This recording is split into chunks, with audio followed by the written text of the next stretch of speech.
We're back again for C.O.R.E programs, which stands for Center of Our Relationship Experiences. And we're dealing with heart issues. We're dealing with it in a faith-based way. And I hope you'll listen in and get some freedom, because we've been talking about depression versus oppression. And the last scripture that I read it in Luke chapter 4:18, but it was out of the Amplified. The Spirit of the Lord is up on me, because he has anointed me to preach the good news to the poor. He has sent me to announce release or pardon or forgiveness to the captives and recovery of sight to the blind, to set free those who are oppressed. And oppression means downtrodden. It means bruised. It means crushed by tragedy. And that's pretty descriptive when you say crushed. There's some songs out right now that talk about the crushing. It talks about how people have gone through the crushing. And when they turn to God, that crushing, he took all that and turned it into something beautiful. To be crushed by an event is not God's will, but he will use what happens here on the earth, right? He doesn't cause it. He is not the God of wickedness. He's not the God who will make you sick so he can teach you something. It'd be like him going over I don't have what it takes, to fix this young lady. So what I'm going to do is I'm going to go borrow something from the devil's kingdom because I'm inadequate. And we're going to use cancer or sickness or disease or whatever. And she's really going to grow spiritually. I'm going to help her out in that way. That's not our God. That's a lie from the pit of hell. Our God is about the blessing, which the word bless means empowered to prosper, to have success down the road. That's what he's all about. He's about change, right? But in order to have that success down the road, we have to grow and we have to change. So we've been talking about depression and oppression was where we ended up talking about the downtrodden, bruised, crushed by tragedy thought. We've all sinned, or we participated in it, right? Or it has happened to us. Either way, sin is sin, and it has this effect that can cause you literally to be in a stupor. Proverbs talks about that. It talks about us coming into a stupor. The Amplified calls it stupid thinking. How blunt is that? Sometimes you think I'm blunt. The Bible just says it how it is. As I don't think you can mix that in a maybe and sorta and a kind of a way. It just bluntly causes a stupor that makes you do stupid things. And the thing is with a stupor is when you're in a stupor, you think you know what you're doing and it feels right at the moment and it's the right thing to do. But the power of sin will get on a person and they'll think that it's the right thing to do in this moment is to do this or that. And sin has a payday, and the payday is death. And so we have to come over into God's way of thinking in order to get out of the downtrodden, bruised, crushed by tragedy way of thinking. Because the other scriptures we read, talked about the garment of praise for the spirit of heaviness. It's the same thing. The spirit of heaviness is the oppressive spirit. It is the thing that makes such a weight that's there. And we start walking like we're carrying weight. We start talking like we're carrying a lot of weight. I can tell if someone's oppressed, it might come in the prayer line and I could feel something spiritual or not. And one of the things that will indicate, though, to me is just how they're breathing. And then there'll be a long period of time before they'll breathe again. Well, if I put 50 pounds of weight on your shoulders, you're going to have a harder time breathing the way that you should. The same way people who have anxiety, they don't breathe using their stomach, making their stomach rise and fall. They breathe. It's that chest. It's literally sending the signal to your body that we're about to die here. That's what's happening. And yet if you breathe from your stomach in through your nose, you're getting the right amount of oxygen. It's literally causing peace to come on your body. It releases a hormone in the brain that just goes, yeah, this is good. We're going to live, But that other way of breathing, or people have gone through trauma, which I had a lot of trauma when I was growing up.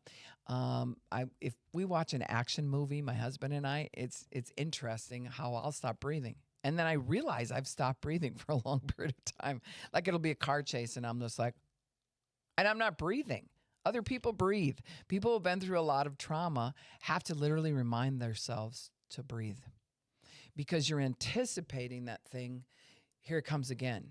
Here's where the accident is going to just bring it to a bad closure and those types of things. And so you literally don't breathe or you breathe really shallow. And so part of knowing when you're free is when the heaviness comes off in such a way where you're like, I can breathe. And your stomach rises and falls. I had to practice this. I had to lay in bed at night, and before I'd go to sleep, I'm training my body to not stress breathe. I'm going to make my stomach rise and fall so that I know I'm being oxygenized. And it's crazy. You do that 10 times even, and you'll fall asleep, and it's such a peaceful sleep because you're retraining your body that, hey, we're alive. We're just taking a break. Where anxiety will have to toss and turn because you're getting such little short breaths and it's anticipating something's coming. The spirit of heaviness does that because it's fear that draws that spirit to us. So then we have to say, what are we afraid of? And sometimes people say, well, just something bad happening. Well, we got to peel this onion and get to the core. We can't just leave it where it's like a general thing. We keep going before God and saying, God, what is at the core of this? You know, the core, unless you really love onions, you get to the core of the onion. It's so stinky, it makes your eyes water. You can't, sometimes you're like, I can't see. And you want to leave the kitchen because you're just cutting up an onion because you got to the core and the core had the most potency. And so it's the same thing here when we get to our core thought center of our relationship experiences. When we get to that core thought, we're looking for the most stinky part. And guess what? You start crying. You feel like you have to leave the room. It's just so like, I know I need to finish this, but I can't see. It's very much like that when you get to the core thing that has hurt us. And so the thing that we're afraid of, fear, is not the thing. Fear is the emotion tied to the thing. What is that core fear? We have to be able to name it and say, it's a fear of abandonment. Anytime I get, a friend, I'm already anxious because I'm afraid they're just going to leave me. Anytime, my parents go on a trip, I'm afraid that they're just going to die and they're never going to come back. Something happened where I've got abandonment issues or rejection issues or fear of tragedy issues. The downtrodden part is like, I have to carry this load because I have to be afraid because fear somehow is going to protect us. Think about that. Fear is not of God, but somehow if we don't allow ourselves to be afraid, we won't be protected. How I know that people believe this is because when we talk about fear in classes and things like that, people will say, well, you have to fear to protect yourself. Or, fear is healthy. You should have a certain aspect of fear. Now, let's think about this. If fear is not of God, then where is it allowed to fear? The word fear, when it says fear of the Lord, is an awe and respect. Well, if you take that and just say, okay, so I'm afraid of semis because my dog got ran over by a semi. Every time I see a semi, if I hear them beep their horn or whatever, it just shoots through me. My breathing changes, and I'm like, and so, but there's this thing that's what caused me. So I have to have this fear. Otherwise, I could get hit by the truck. No, you don't have to have fear. You have to have a healthy respect. So you don't teach your children, oh, go out in the streets. This could kill you. It's going to smash you. Oh, and then you're holding them. You're halfway crying. You're instilling fear into them, and fear is not of God. Well, you have to show them how scary it is. No, you have to teach them how to respect. The semi is way bigger than who they are. You have to teach them about the size of the semi, how fast it moves, how they won't be able to get out of the way, how it's not wisdom. There's no fear in any of that when you're training your child. But if you're going all the time, you're training them fear. And so they will believe the same as many times the people who say this, I have to keep this fear. I have to be uptight all the time, or I won't be able to protect myself. There's certain things you just have to have a healthy respect of.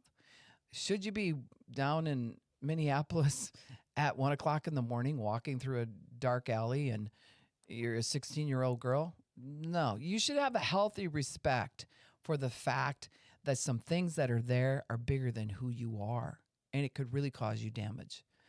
But for a parent to be like, oh, you got to fear that and instill that, that's not the protective agent. Because guess what happens in our soulish heart? We challenge fear. That's why people like to go to, well, it's not the only reason, but they'll go to horror movies because someone said, don't go to the horror movie, you'll get afraid.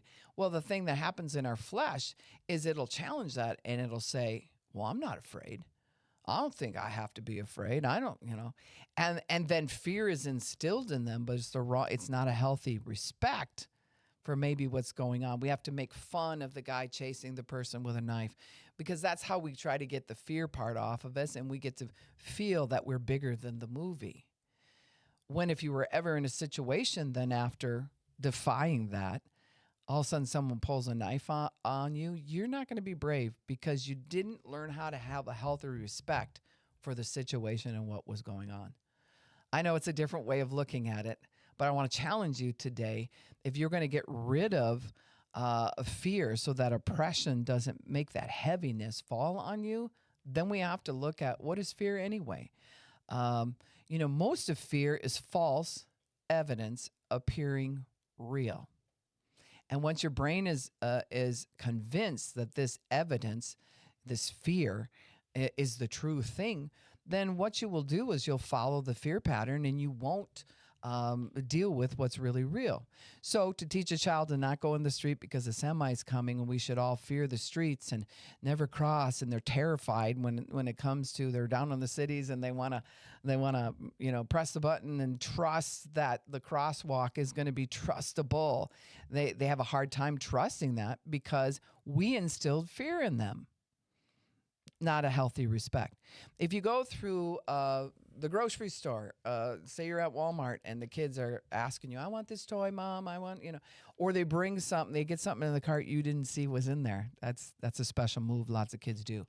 They'll just do that last minute move like, oh, how did this get in the cart? And then you have to have that conversation right then and there in front of the checkout person. Well, what happens many times, I've seen this, I probably did this in my life or whatever, in order to preserve yourself and your finances, and you only had a certain amount of money for the groceries and all those kind of things, you start telling the child how poor you are and how, just probably never going to be able to get this. And why did you even ask me? Guilt them for the whole thing, right? Instead of teaching them respect for finances. Like, I would really like to get you that. But the finances aren't there right now. You can believe God for that item, though, and I'll believe with you. Maybe there's some way we can make that extra money that you could go get that. See, you're teaching them a respect for the finances.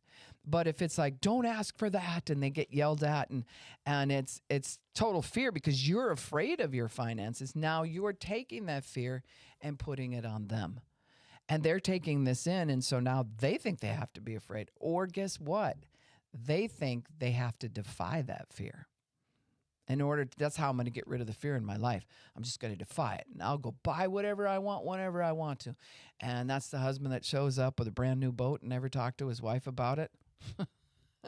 Or the woman who brings 5 bags of clothing home and hides them in the closet, but by golly, I'm going to get this stuff. I'm tired of being afraid. Well, you're tired of being afraid isn't going to give you a good reaction. You're going to need to have a healthy respect for what's going on, a healthy respect for God's word, his truth.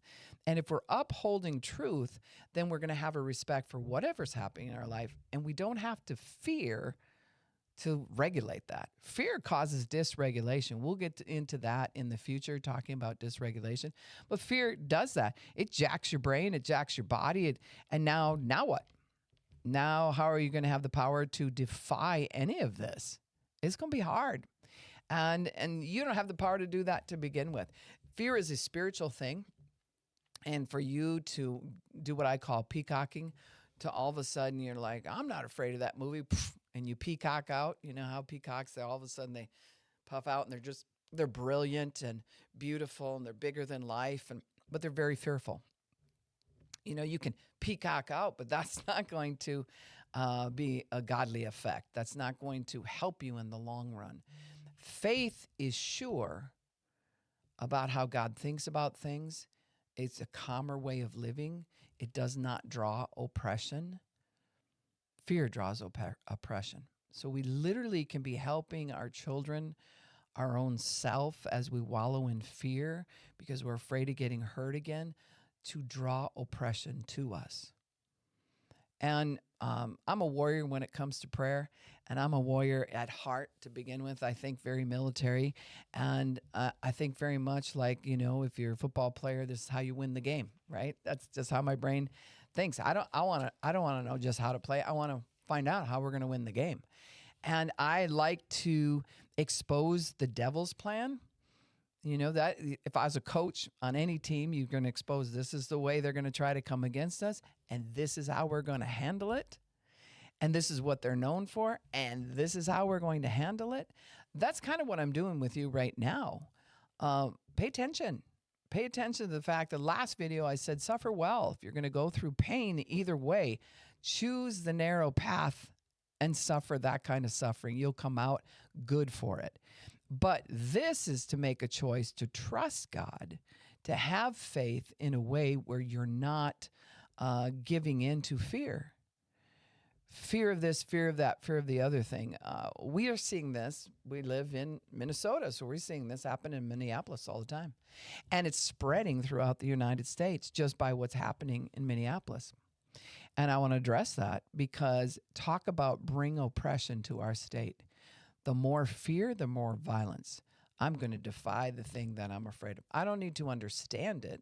I don't need to research it. I don't need to have a healthy respect for possibly what's going on and try to figure out a sane way of dealing with it.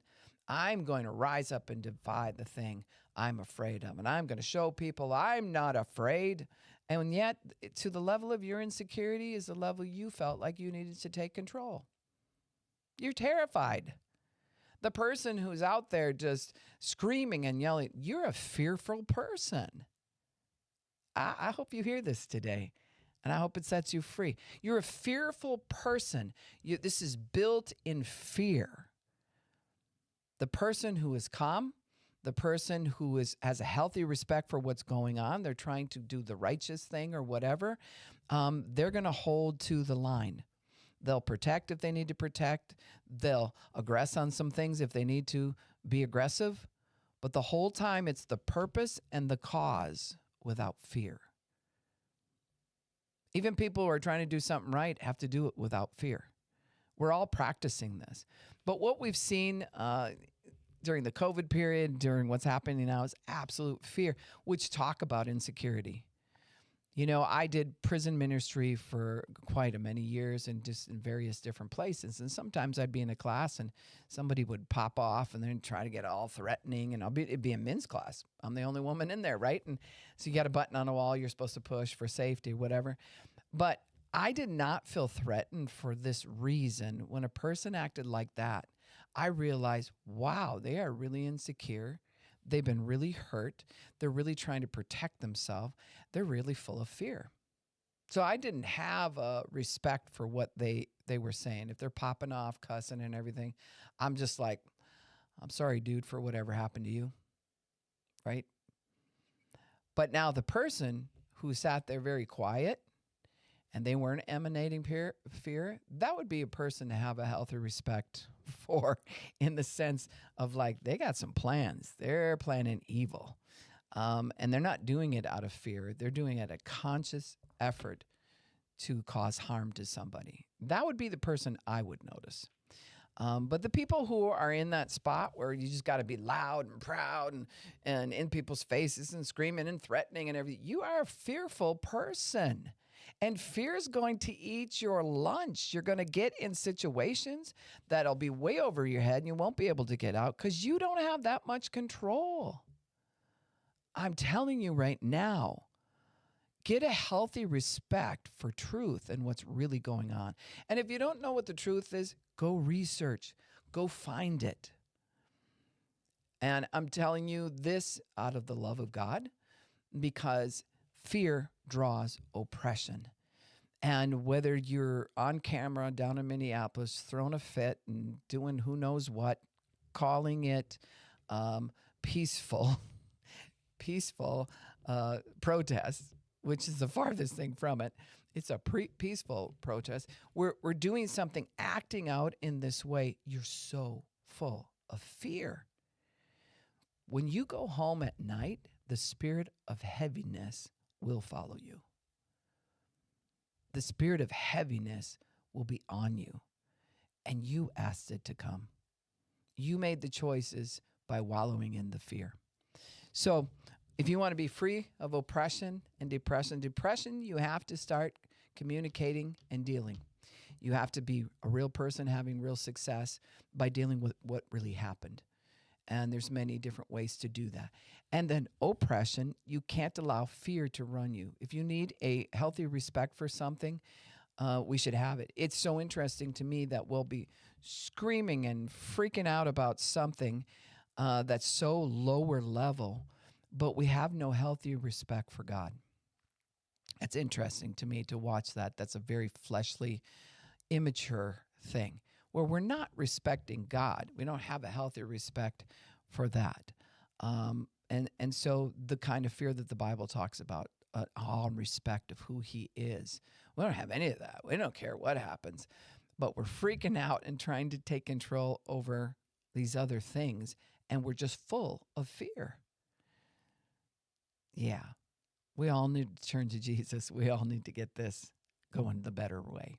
And so I pray right now for the spirit of oppression to leave those who are hungry enough to make the choice against it. If you make the choice against it, it's going to rile up those things that were depressed in. They were pressed in. And you have to say, I'm going to stick with this fight because I'm going to process those things, unpack them, put them away, and they will not, in the mighty name of Jesus, take over my life situation anymore. And oppression, you have to leave. We're not going to sit in the heaviness of who you are. We have a healthy respect for God. And whatever you're trying to make us afraid of, that's not what we're respecting the most. We're respecting truth and righteousness and justice. Thank you, and see you next time.